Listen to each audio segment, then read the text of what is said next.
Welcome back, everyone, to Pontus Fathom Press. This is Pontus Fathom Podcast, episode 42, and today we're going to be talking about astrological Neptune and the rise of artificial intelligence.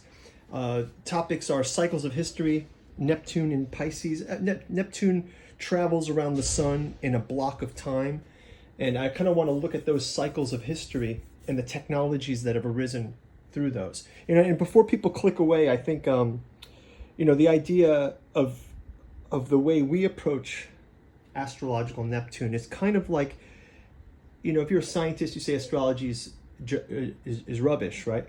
But actually, if you look at the idea of aligning an older system of reckoning time, right? So think of, it wouldn't surprise you to predict the sunrise each morning, right? Sunrise each morning because the Earth rotates. It's a cycle of one rotation, right? And that is visualized as a sunrise. We call that a day, right? But astrologically, a rising is a thing too. Like when the sun rises, it's a certain sign. They go the rising sign, right? So if we can use things like the moon cycles that can also give us some indications. So I want the skeptics out there to kind of hang in there, because we're going to look at this mainly as a tool of taking large swaths of time and tracking it to this newly discovered planet. And we'll also talk about some critiques even within the esoteric community around Neptune. Like, is Neptune, Steiner doesn't even believe Neptune should be thought of, and we'll kind of go into that a bit. So today we're going to talk about, we're going to jump right into talking about a number of topics. First off, we'll talk about the kind of idea of cycles of time. Last podcast we were talking about the 60s and the cusps of Neptune. This time we're going to talk about big swaths of time and the Neptune cycle in history, and we're going to go through those cycles.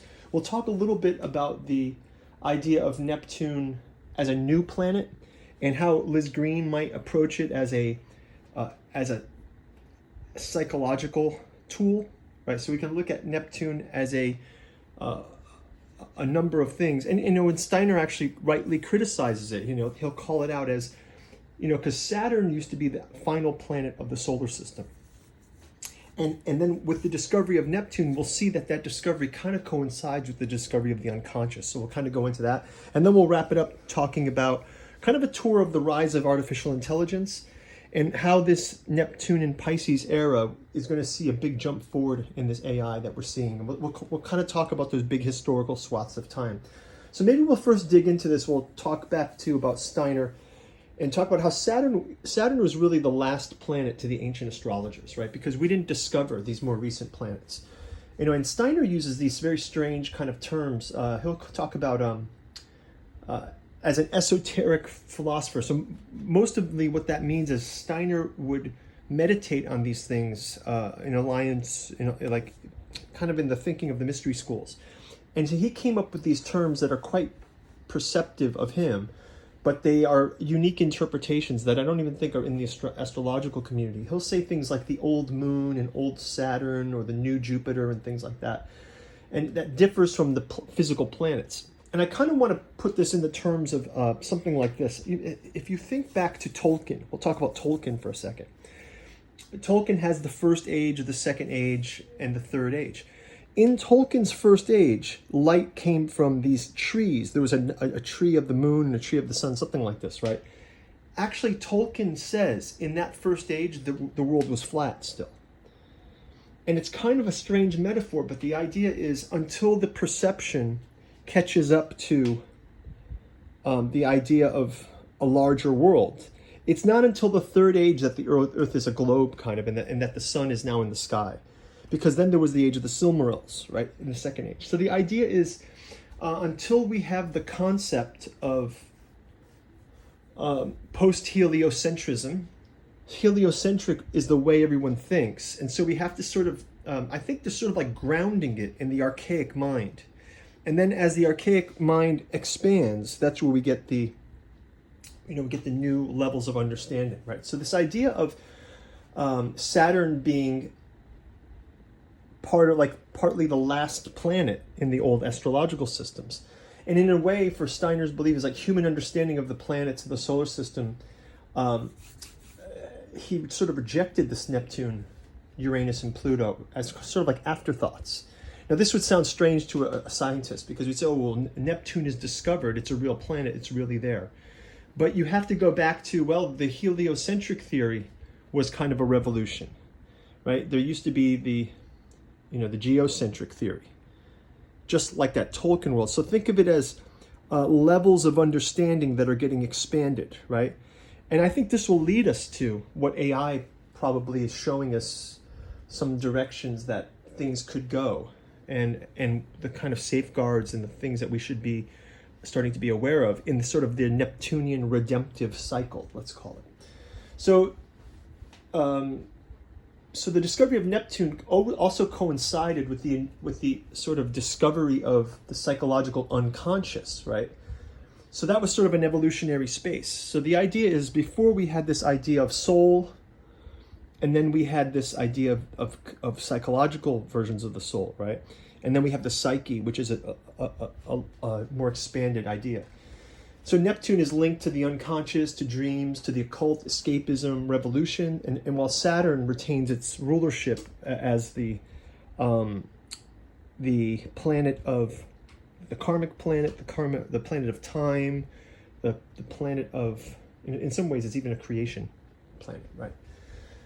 I always like to use the metaphor. I was standing on a beach at night, and the sky was black, and the ocean was black, and the beach was black. There was no lights, just the starlight. And you see that big black wall, right? Before there was sky, and before there was ocean, and before there was earth, there was just the void. And that's Saturn, kind of. That's the blackness of Saturn, right? But it's from that this, that's the Titan Saturn, right? And then it's from that all these other things spring, right? And then the ocean is blue in the day, and then the beaches and the sky is blue. And that's suddenly, like, when you look at it in kind of an archaic mind, it's like when the night cycle happens, you get to glimpse at what Saturnian creation looks like, right? The idea of, it's not just a void, it's actually the fecundity from which things can emerge, right? So Steiner had this view of the planets and their astrological significance, right? And really in his anthroposophical teachings.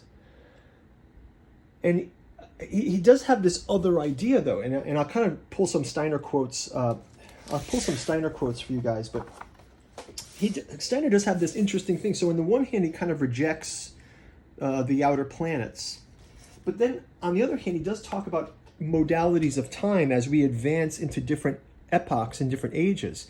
He has this, I don't have the exact quote, but he says something like, new human organs will emerge as they are needed, right? So the idea of things evolving. But he didn't want to apply that to these planets. And I'll give you some quotes from this. So some of those quotes from Steiner are quite interesting. Like, for example, he'll say in one place, this is a quote from 1907. He says, "Our present Saturn received its name in ancient times, when the wise ones could still give meaningful names to things. It was given its name out of the very nature. This is no longer done now. Uranus and Neptune, for example, do not have such a justified name since it was discovered later." And then he also kind of rejects them as, this is a 1909 lecture. He says, "The new names Uranus and Neptune are not appropriately chosen, as they had formerly been the case." So he kind of feels from his intuitions in the spiritual study that these are not well-aligned planets. But I want to keep him at his word. I'm not going to say that Steiner's wrong. Who am I to say that?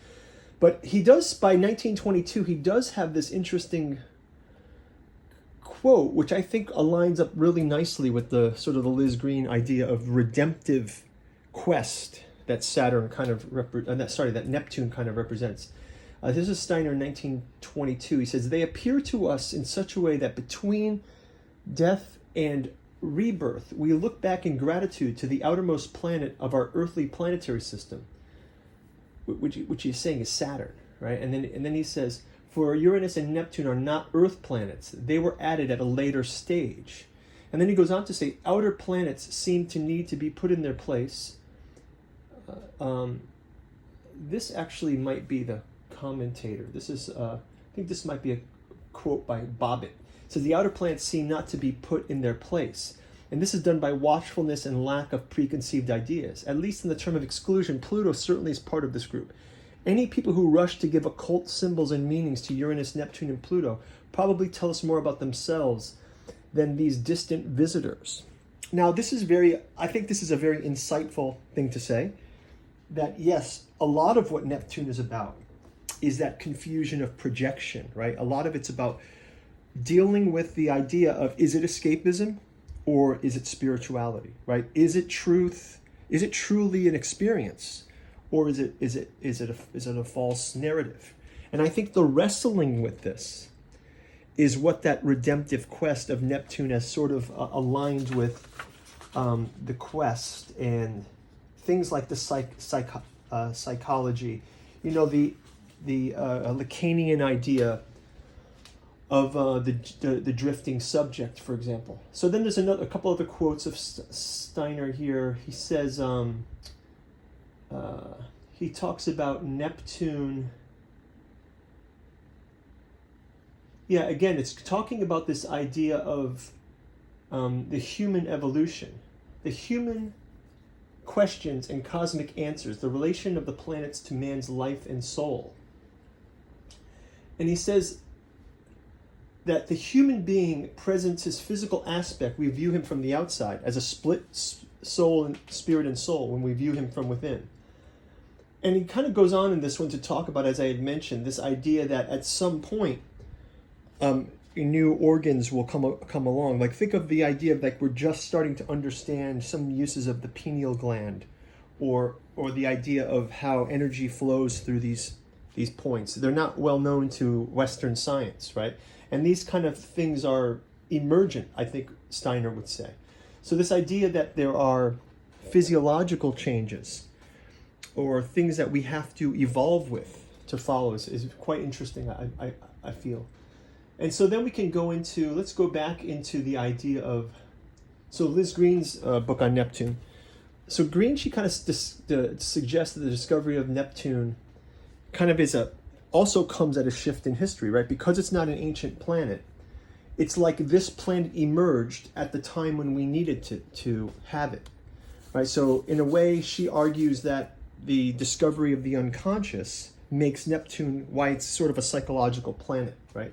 So the idea of it is the more refined version of the human psyche over the religious concept of soul before gives us a new nuanced view. And I'm not sure, maybe if Steiner and Liz Green could get together in a room and talk, maybe they could come to a different agreement of this, and maybe there's some overlap there. Because in a lot of ways, when Steiner does talk about things like new Venus or new Jupiter or the old moon or the old Saturn, I see some of these Neptunian properties in those talks. So maybe it's just a way for us to have a conversation of this. And I think it's kind of like an open conversation, and I'll focus it more on looking at Neptune as the cycles of Neptune and linking those big swaths of history to the technological advances that come in those swaths of history, and then just using it as a correlation point. Like each one of these orbits, just like we talked about, it's not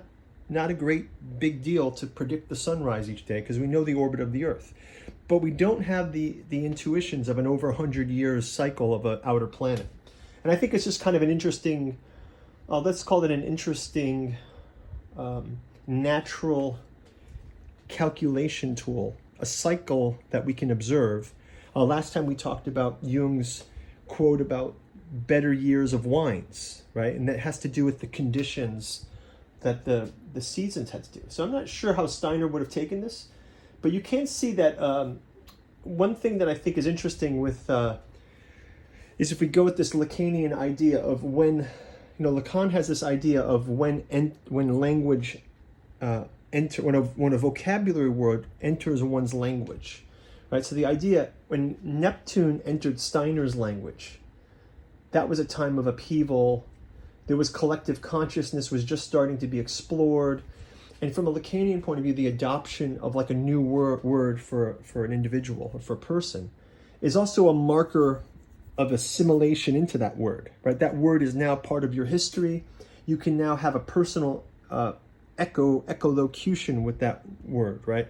And I believe that maybe Neptune, Steiner was still of those mystery school traditions where he was very traditional on it. This is not about a Steiner thing, but I want to heed his insights into Neptune, caution with Neptune, right? And I think it's built into the idea of it as partially a planet that marks escapism, and it's partially a planet that shows things about technology, psychology, the unconscious, things that are hidden, and then also that things could be spiritual things. And I think this is a very fine line that one walks across, which I also think is in line to things that Steiner talks about with Ahriman and the eighth sphere. So, and I think it's very relevant to the position humans will need to have in the rise of machines that's coming, right? The rise of the artificial intelligence will be challenged to really participate more in this quest, let's say. So let's kind of shift this now into those astrological periods. So right now, Neptune is in the sign of Pisces, which it will be in from about 2011 through 2026, right? So that's like how long it's been in Pisces, right? And if we see what the qualities of Neptune in Pisces, it says it is dignified in Pisces. Neptune is dignified in Pisces and will inspire greater feelings of oneness, spiritual awareness of all kinds. Imagination will be rich, and a greater sense of charity and care can manifest. And I think Liz Green probably has something to say, too, about Neptune in Pisces. I believe that if we see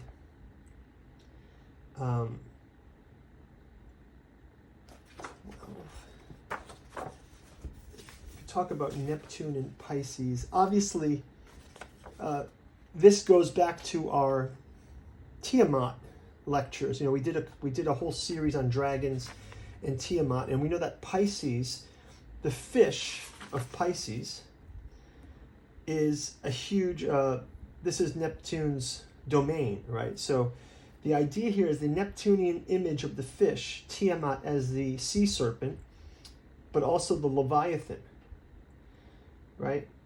And then the life myth intertwines, which begins the development of the fish entity, and the fish child emerging from the waters will ultimately become the Redeemer, who, as we see, carries a special destiny. The fish, which are so familiar to astrologers as a pictorial representation of Pisces, are inextricably bound with the ancient myth of the sea mother and her divine progeny. The southern smaller fish in the constellation is the sun, whose nature and fate we will examine more carefully. And later, the northern big fish is the mother goddess who personifies creation. Both figures are relevant to the astrological Neptune, which, like Pisces, contains an intrinsic duality. Tiamat is a child eater as well as a child bearer, for extinction awaits everything which exists in form. This is the unwelcome truth which Gilgamesh had to face, despite his acts of heroism. Right? So we have this kind of dual nature character of Pisces, and with Neptune in Pisces, we got a nice Neptune symbol there. With Neptune in Pisces, we have it exalted there. So let's kind of look at, what are things that come from this time? Well, obviously, artificial intelligence is rising. Maybe this is the fourth technological wave, right? This is the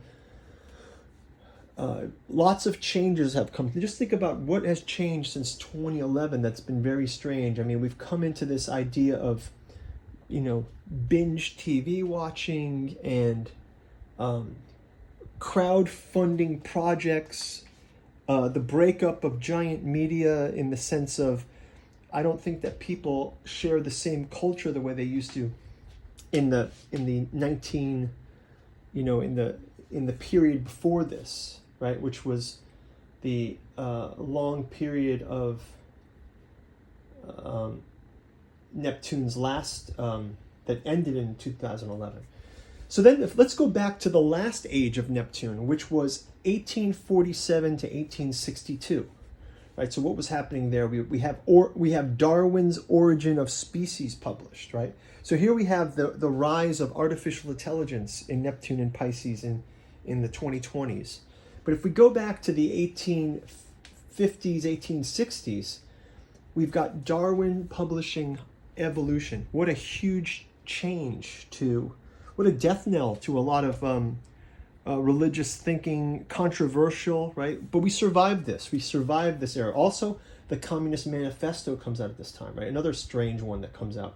And I think that if we kind of extend this back, this is the time that inspires, I'd say, the rise of a Dostoevsky, the rise of those writers that would become the psychologists, right? These writers that were coming in the late 1800s, let's say, were coming out of this Pisces. They were reacting to this Pisces period, right? And maybe that really came out of Neptune and Aries at that time, but we'll see, right? So then let's go back to the next wave, right? The next wave would be 1684 to the year 1698. This is the Salem witch trials. It's also Bach and Handel, great classical musicians coming out of this time, right? So again, very, you can see the linkage. You've got Darwin, AI, Darwin, classical music, but also witch trials in the same time. And interestingly enough, also Neptune and Pisces, Newton publishes the Principia, right? Which is like the foundational book of scientific materialism. That's the book that's so two cycles of Neptune Pisces before, the groundworks and the formalization of scientific reason that leads us to artificial intelligence is being cast, right? Even the evolutionary concepts of Darwin are part and parcel to parsing out what it means to have general artificial intelligence, right? So let's go back another age. We'll go back to the next level. They hope you guys are having fun with this. Oh, by the way, if you guys are, you can like and subscribe below and check out our bookstore. We're going to be talking about these two books, Artificial Psychology of Desiring Machines, can help us out in the channel.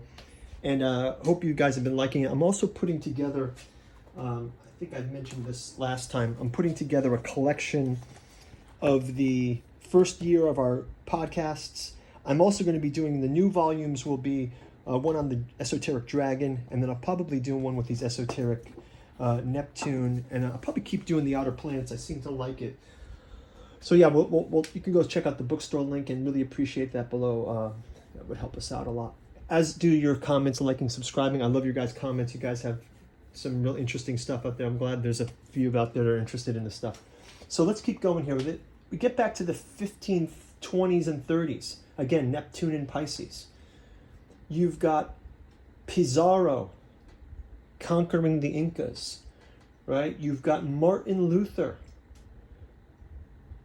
excommunicated for Protestantism, right? Chocolate is brought to Spain, right? Wow, I think it's just an interesting swath of time, right? These are just Neptune and Pisces. Neptune's going to travel around the sun. At one point, it'll pass through the constellation of Pisces, reference to the Earth, and let's just see the things that happen in that period and just get some resonance from it. I think it's an interesting. I think it's an interesting act to do, to kind of go through this, and we'll kind of ground it. I want to ground it as we're going through this. I want to give you guys where I'm going to take this. I'm going to talk a little bit about Yogananda's. He's got this great chart in here that we'll get to later, but I'll give you guys a preview of it, where he talks about, well, here is you've got the yugas mapped out here. We'll talk about this, and then he also has a diagram of the physical, causal, and astral bodies that I think is going to be key. And then we've also got, just back to Steiner again, talking about Johannes Trithemius's mystical chronology. And this is where he just does this tour of the different ages of the angels in these big swaths of time, which is similar to what we're doing here with this Neptune exercise. I just want to give you guys this idea of, last time we talked about Neptune transiting. So we talked about, we use Led Zeppelin as the guignol, right? And we just talked about when rock moved from late 60s to early 70s, what that change looked like. And you can see how the motion of Neptune across a sign, ushering in a new age, does have kind of its own kind of season, just like we could see other seasons, except these seasons aren't quite as easily recognized for short-lived human lives that we have, right? So let's go back the next level, 1356, 1371. Tamerlane the Great begins the conquest of Asia. Tamerlane, the Mongol Uzbek conqueror, right? Who I think he was never conquered. Oh no, he died trying to conquer China maybe, but the Golden Horde, right? Then the next period of Neptune Saturn, 1192 to 1207, the Fourth Crusade ends. The Fourth Crusade. So we've got the attack on Jerusalem. It's like the Great Schism between the Eastern and the Roman Catholic Church also is happening, right? There's all this turmoil between the old traditional. It's like the changing of the guard, the cusp of the 1100s to the 1200s. Let's go back again. We get back to 865, 880 AD. Again, Neptune's next cycle in Pisces. Viking forces conquer Northumbria, Mercia, Alfred the Great, right? The Pope and the Patriarch of Constantinople excommunicate each other. Wow. So this, again, starting of this schism of the Eastern-Western Church, right? So another huge kind of moment in the power structures of Europe and East and Eurasia, let's call it. You go back we wind the clock back another Neptune and Pisces cycle. We go to 701 AD. You've got the Muslim expansion into Spain, the Moorish invasion of Spain in 711, right? 712. Which I also want to say goes up into the Pyrenees, right? So now we're getting the Pyrenees. We're going to start entering the age of the dawn of what maybe Catharism got influenced by, right? Also, whenever we're talking about Moorish Spain, back to Newton, algebra, all of the knowledge of the Arabic studies that weren't forgotten by the Middle Age come back to Europe. Aristotle, all of these things return to Europe from North Africa in this time. So interesting, right? Another scientific sort of, think of reintroduction of Aristotelian thinking into Europe from the Moorish invasion. It's an interesting inflection point of history. Let's go back another Neptune Pisces cycle, right? We get to 538 AD to 552 AD. It's the spreading of Buddhism into Japan. Wow, that seems pretty huge. This is one that I don't know much about this history. Koreans brought the Buddha Sutras into Japan, and Saint David brings Christianity to Wales in 550. Okay, so interesting. Let's just keep going back a little bit more. 374 to 389. Again, the prior Neptune in Pisces cycle. This is Theodosius the Great, Emperor of the East, Roman Emperor from 379 to 395, reuniting the eastern and western portions of the empire. In his early reign, he was fairly tolerant of pagans, for he needed the support of the influential pagan ruling class. However, he would in time stamp out the vestiges of paganism with great severity. His first attempt to inhibit paganism was in 381 when he reiterated Constantine's ban on sacrifice. In 384, he prohibited entrail reading on pain of death. So another witch kind of reference, right? We got the witch trials. They were in the cycle of 1600s, right? Yeah, interesting, right? This is kind of another witch practice being cracked down on. And then we go back, another cycle is in the 220s. Another one is in 40 to 60 AD. Paul begins his journeys, right? Emperor Ming-Ti introduces Buddhism in China. So Buddhism has its roots. Buddhism seems to spread into these new regions in Neptune and Pisces. Just interesting, right? And then I guess if we go back just one more cycle, you see the first Punic Wars between Rome and Carthage in a Neptune and Pisces era. So where am I going with this? I'm really going with this is just to sort of call out this idea of these historical cycles that are happening, right? And I think that these historical cycles are very interesting because you look at them as indicators. And I'm going to go to this holy science by. This is the guru of Yogananda, Swami Sri Yukteswar. And he just has, you can see this picture of them. But I just thought that this interesting chart, Virgo is in the sign Pisces. The autumnal equinox is now falling in Virgo. The opposite point, the vernal equinox, is now falling in Pisces. Western metaphysicians who considered the vernal equinox to have chief significance therefore said the world is now in the Piscean age. So we're coming out of the Piscean age and then going toward the Aquarian age, right? So it says the equinoxes have a retrograde movement in the constellation. Hence, the equinoxes leave Pisces Virgo, they enter Aquarius Leo. According to Swami Sri Yukteswar's theory, the world entered the Pisces Virgo age in AD 499 and will enter the Aquarius Leo age 2,000 years later in AD 2499. This is very strange. It's very counterintuitive to the way we think of stuff. But I think he's putting this with the Kali Yuga and these cycles and aligning them to the rotation of the great cycle, right? So the Earth's pole actually has a 12,000 year cycle, something like that. You guys can correct me in the comments below.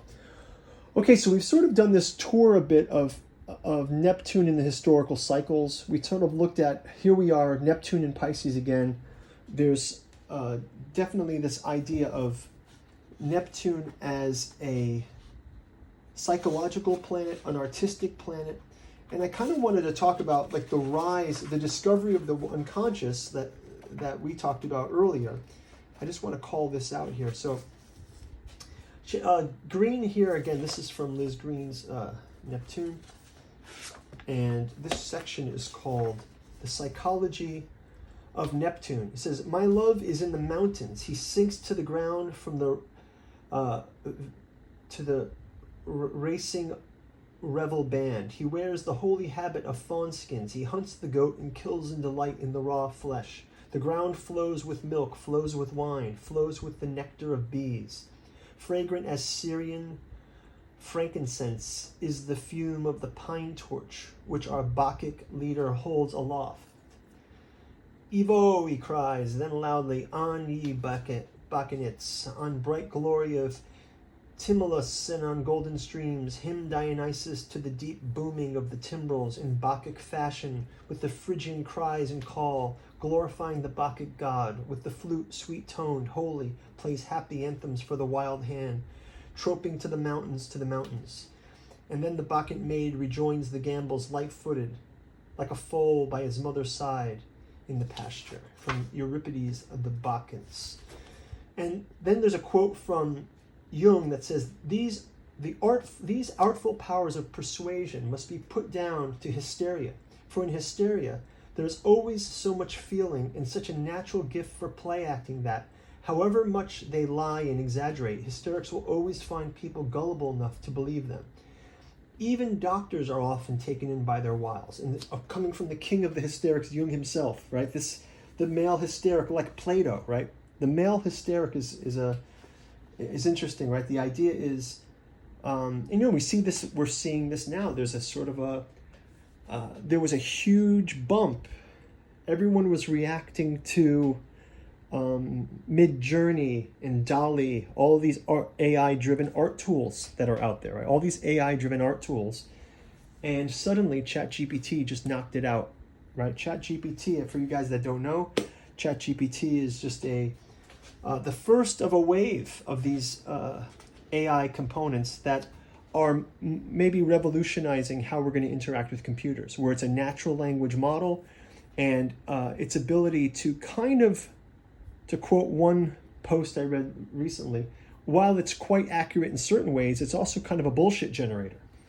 And I think that the refinement of this, I think we're seeing ourselves at a time where, if you guys who are old enough remember, in the early days of the internet, there was AOL and there was the browser wars, I guess. Maybe we're going to start in the AI wars now, where there'll be all kinds of these competing technologies. And I think this is our position here is going to be really driven by this Neptune in Pisces, which you kind of get a bit of that feel of it from that historical time. Imagine the same hysteria that went on with the publication of Darwin's Origin of Species, right? Here we are, there's a lot of fear about jobs. There's a fear about AIs taking over. There's a lot of fear mongering around AI. There's a lot of what gets covered in the impedance and admittance of desiring machines is a dual-fold concept of artificial psychology. On the one side, there's machines attaining human-like intelligence. And on the flip side, there's humans being relegated to like an alpha state automaton. And I think this is something that we have to be diligent of it. And this is, again, Neptune. I want to read from this. It's talking about mesmer. Psychology's terminology is relatively new, and it arises from specific series of events during the 18th century, which we now call the unconsciousness was discovered through the works of Franz Anton Mesmer, the founding father of modern depth psychology. Of course, it had not been discovered long before under the other names. Mesmer himself, a student of astrology and the Paracelsian alchemy, knew this despite his claim to have revealed something new and scientific to a dawning enlightenment. The healing powers of the Neptunian world, as well as its sickness, have always held an important place in the primitive medicine as well as with primitive religion. To pursue Neptune through these waters, inhabited not by oceanic mothers and redeemer sons, but by a very special form of human suffering, we need to enter two closely connected portals which remain a mystery even to 20th century medicine and psychology: hypnosis and hysteria. And I've got to say, I bet you Rudolf Steiner would not deny a lot of what people consume these days is a fear-based cocktail of hypnosis and hysteria, right? A lot of what we see out there in the media, it gets people drummed up and scared of war. It gets people drummed up and scared of pandemics, right? There's media programming. You watch your programs. Shut up and watch your program. Take your programming. Hypnosis is now understood and was discovered through the treatment of hysteria. But hypnosis, under another name, has played a part in healing ever since human beings first settled into tribal communities. Now here we're going into the archaic, right? Witch doctors, medicine men and women, shamans and priests have always availed themselves of what was unmistakably hypnotic techniques, although rarely admitted as such. And the phenomenon of hypnosis has, over the ages, usually been attributed to the intervention of the gods. We can see hypnosis at work in the rituals of African, Polynesian, and American Indian tribes, the Hindu fakir on his bed of nails, the South Pacific fire dancer, hypnotic anesthesia of the early Christians, the early Christian martyrs even. In ancient Egypt, there were temples of sleep. In the Asclepian temples of Epidaurus, Pergamum, and Kos, the sick were put into hypnotic sleep. So again, this hypnotic sleep, we get into this, we're going into this eighth sphere kind of stuff, again, where I think that there's a awakening that has to happen. What's the eighth sphere? I'm just going to call it out here. The eighth sphere is sort of like the downside of Neptune. Let's call it the downside of Neptune, right? So the idea of Neptune as a planet of redemption is also the planet of escapism, right? So the idea is you can use, think of the ayahuasca experience that people are doing these days, and it gets them in touch with their complexes, or they're using psilocybin to cure addictions. Right? This is a use of something that is a positive use. There's also the negative use of controlled substances, which would be an escapist use, right? Using something as an escape, right? Just using television as an escape, for example. And I think AI, and these are all kind of characteristic of a eighth sphere that Steiner kind of talked about, which you could think of it as the digital realm. In a way, there's been a lot of, if you watch, I watch Dark Journalist, a big fan of Dark Journalist and Gigi Young. They have a lot of great topics on this where they talk about a lot of anthroposophical knowledge coming through there, and also a lot of great critique of the media and things that are going on out there. So let's kind of to bring this into the last leg of the topic. I want to come back to this artificial intelligence and artificial psychology. So I got the two books on the table here that I want to just sort of briefly talk about. The first one is Impedance, Admittance, and Desiring Machines, and the concept here that I think has to do with this Neptunian quest is, what is the role of artificial psychology, let's call it, as we start to get into a future in which there's hybrid, augmented humans, artificial general intelligence, sentient artificial intelligence, perhaps in the near future, we don't know.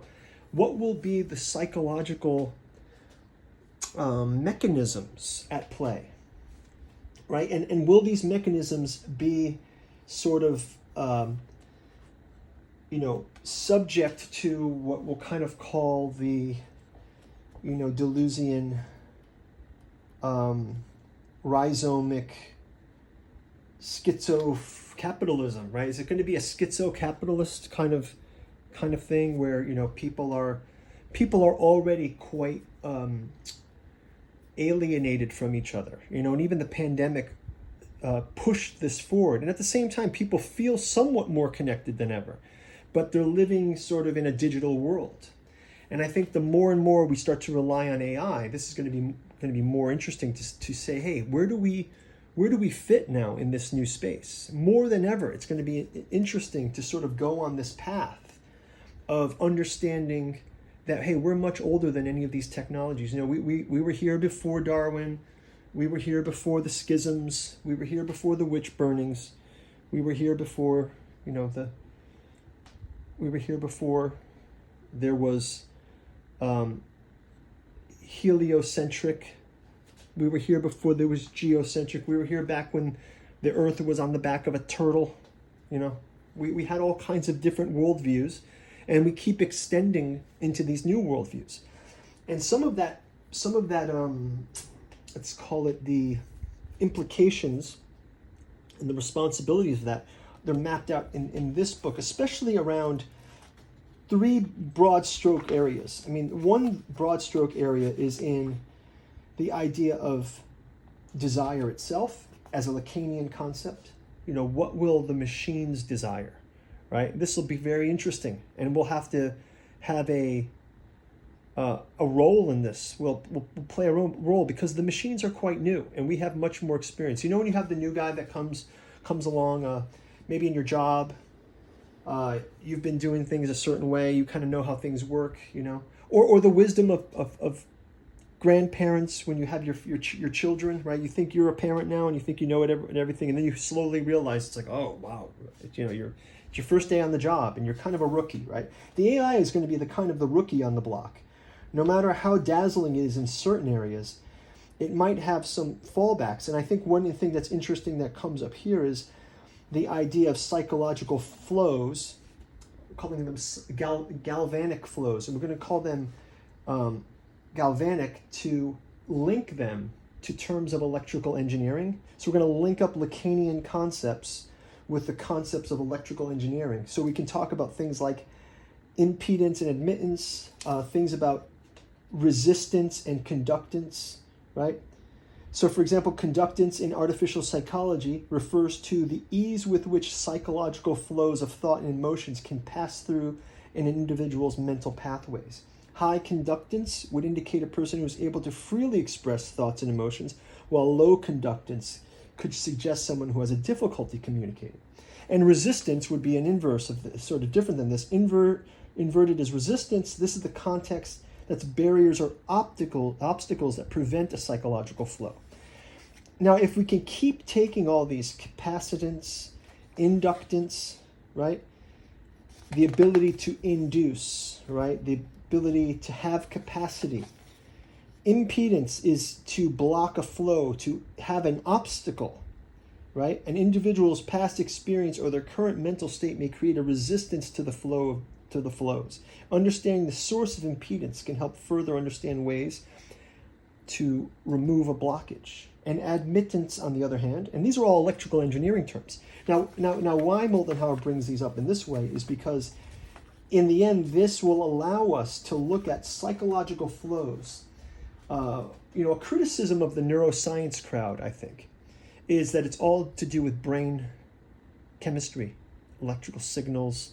And those definitely are symptom to what's going on. But if you believe that there's a substrate of consciousness below this, the flow of that communication, right? Material sciencing of things. So if we just roll back a bit of the materialism and remember, not long ago we still believed in the ether. Before we were talking about dark matter, there was still ether in the physicist world. So if we roll back just a bit, we can sort of take what's traditionally in psychology as a talking cure, and we can apply that to, and now interestingly enough, we can apply that to interacting with artificial intelligence. And this kind of consciousness stack, we'll call it, this consciousness stack, you can already see it, how prompting is now taking the place of programming.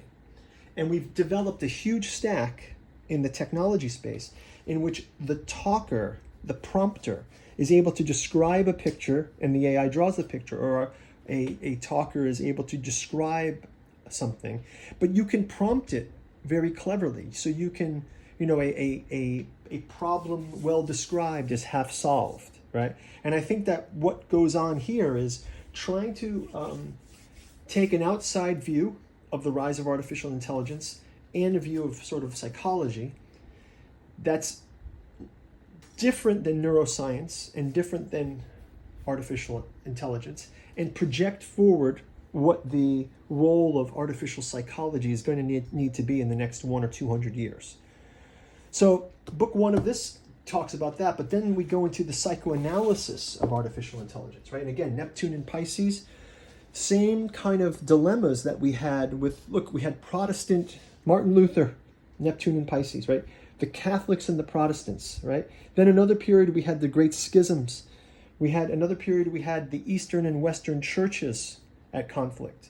We had the Crusades conflict in Neptune and Pisces. And we had the evolutionary versus the creationists. These conflicts will come. We'll have the escapists, the eighth spherists, the automatons, versus the people trying to integrate and redeem. And I think that journey will show a rise in new neuroses that are related to artificial intelligence. This is just a guy speculating on this, right? But I'm offering it up to you guys. What do you think in the comments? Leave a comment below. My idea of the psychoanalysis of artificial intelligence that I get from Moldenhauer's book is that in my introduction to both of these, by the way, I wrote the introduction to both of these, but my idea from this book is we're setting the stage for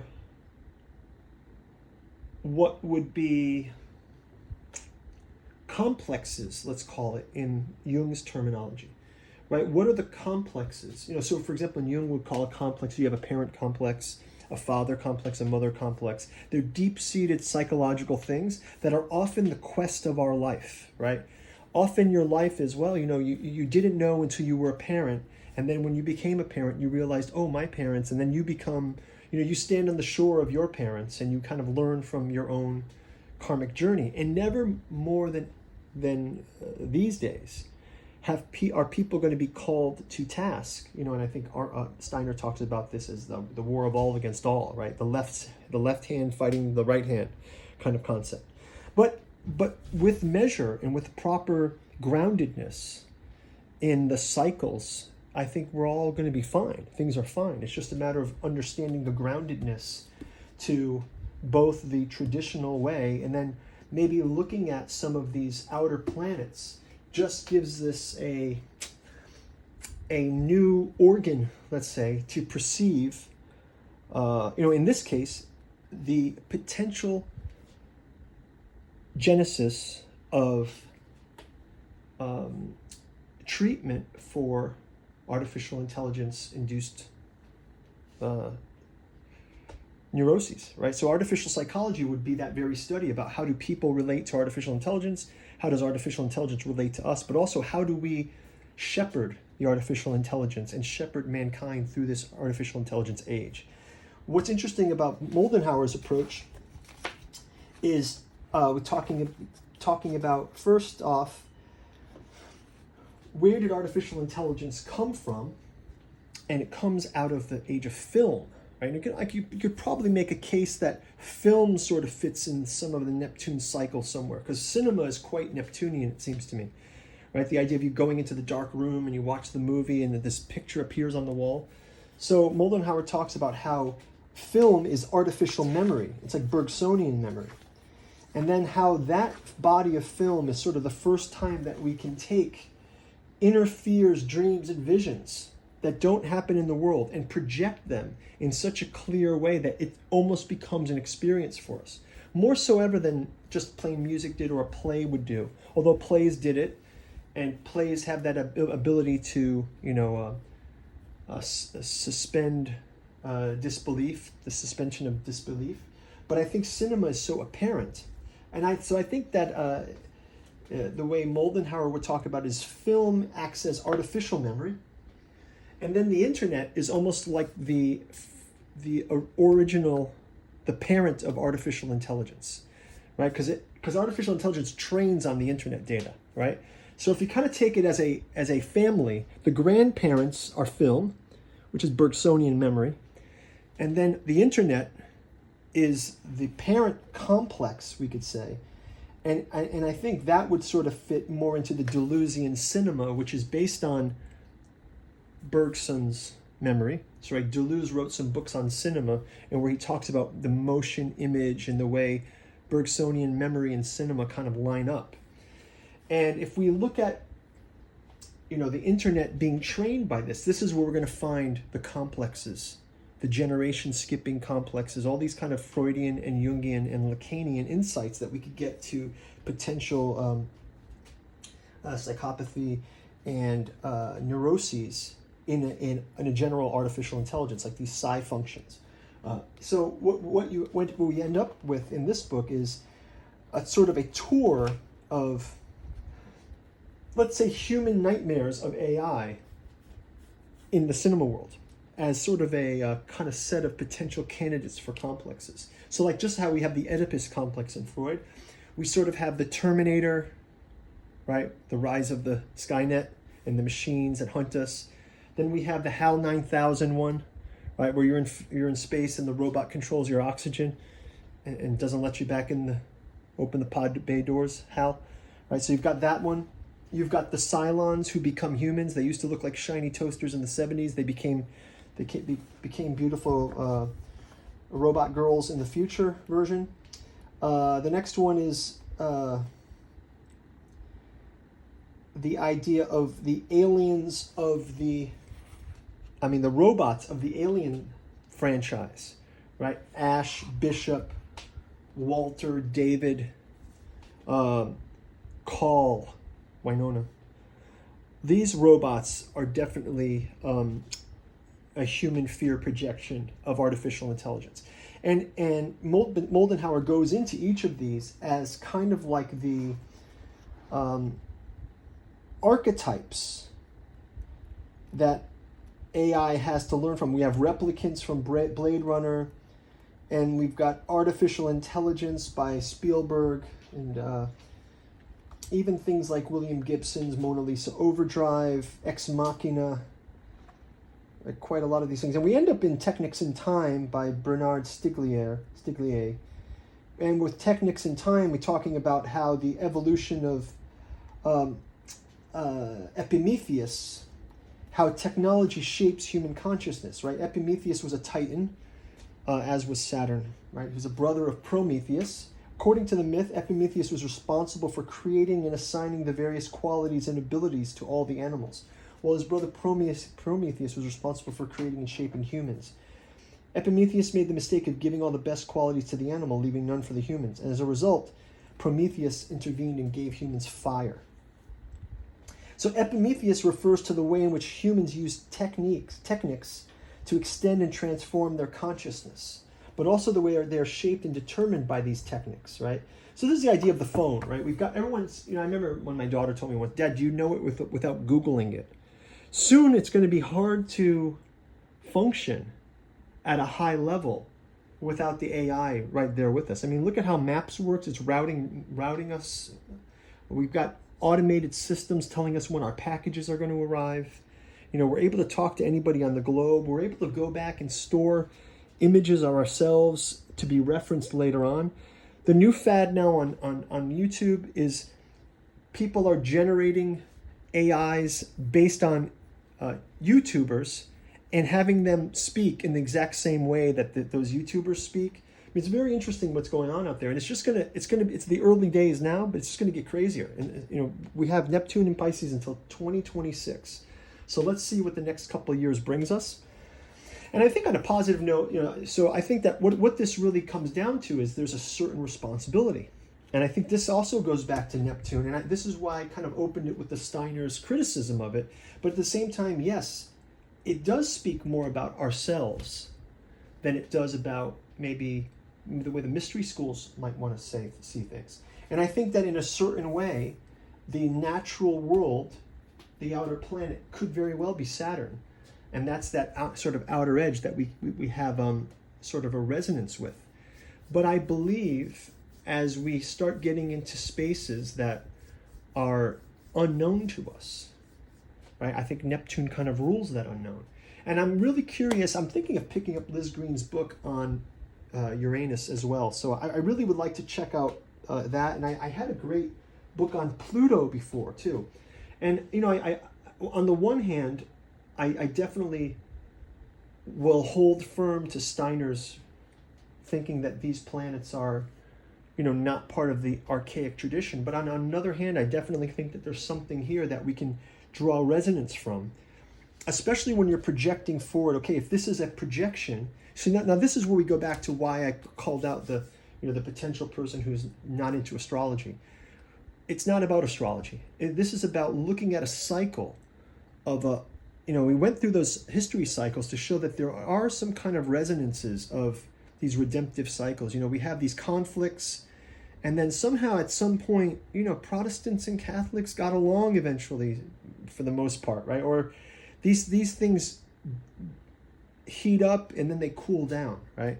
And I think that those cycles are important to look at. And also I think it's interesting for us to make something that we can leverage in an analysis kind of way. And one thing that I saw in the chart here, and there's very interesting charts in these books. One thing that I think is very interesting is the Lacan R schema and the L schema, right? And this also has this section is called Ixion's Wheel and the Tasks of the Analyst. This is Rudolf Steiner. It says, just imagine a machine that is constructed in such a way that it does not operate by steam or electricity, but by those waves that man generates in his tone, in his speech. Just imagine such a motor that one may operate by those waves, or perhaps by the generation of his spiritual life. It was still an ideal. Thank God that it was an ideal at that time, because what would have become of this war when this Kiliandal had become a reality in those days? This is from 1916. Kili ideal had become a reality in those days. So the L and R schema were developed by Lacan in a way to sort of depict the subject's relationship to the other or to the unconscious. And here's the R schema. And one quality of these schemas are, again, it's about an image versus the unknown view of the image. And then there's also this band is sort of like what's the real, what's the symbolic, what's the imaginary. So the concept here is this schema idea of it is, if you can imagine you're zooming in on a picture, right? You want to zoom in on the picture. And then you see something that's interesting in the zoom in. But if you zoom out, you barely noticed it, right? So these schemas are kind of like thinking of the schema as zooming in closer and closer to a hot spot of potential, let's say trauma, let's say a traumatic thing, you know, like, for example, say somebody has a bad relationship with their mother, mother abandoned them or something like this. And then whenever you bring up a mother to this person, they would get very angry. They would get triggered, right? But if you talked about kittens, and you didn't say the word mother, but you just talked about the kittens, that would be a way you could slowly approach her unconscious thoughts about the mother, and she might relate to those kittens, and she wouldn't be triggered as fast. So the zooming in for the Lacanian schema is trying to find an approach toward what would be a triggering event, but in a slow way where you zoom in and then the line doesn't seem as steep, right? It's not as drastic a trigger. You know, it's almost like the inverted boiling frog. Like the idea of it is you find a hot temperature and then you just change a degree and you're able to learn some insights that can be useful in say like the talking cure. And I think that why these are important here is the idea is as we get into this state of balancing what it is to be human and potential impact of consciousness in the rise of artificial intelligence, these will be areas that are going to be very interesting. And I think this is a great start for it. I think it's an interesting space to check out. And I think we're going to be doing another Neptune lecture coming up. So we got some more things in store for you guys. I'm going to close it out on this, but I hope this was interesting for everyone. Leave your comments below. You can check out the bookstore links below. Definitely recommend this Liz Green book. Have a lot of fun going through it. I hope you guys are enjoying this one. I probably will put together all these Neptune lectures as I also had the Saturn lectures, and I'm thinking of continuing to go on this sort of outer planet journey against Rudolf Steiner's recommendation, but fully grounded in his warnings. I think it's very interesting to ground that. And in the end, maybe if it's just something that we're all exploring together, kind of like, fast and loose and out of control, so be it. Also going to get these published out. I think we'll probably get Jungian Alchemy and Horror and Science Fiction will be the first one that comes out first half of the year. Last two will probably come out by the end of the year. And then there's a third volume of Moldenhauer's books that we are editing now. Computational Complexity and Psychiatric Agency, Volume 3. This will be a real showstopper. This is going to talk a lot about the current wave of AI and maybe some architectures of what the computational complexity implications of this are long term and how it fits with human agency and AI agency. So hope you guys like this. Leave a comment below and have a good night. Talk to you soon. Bye-bye.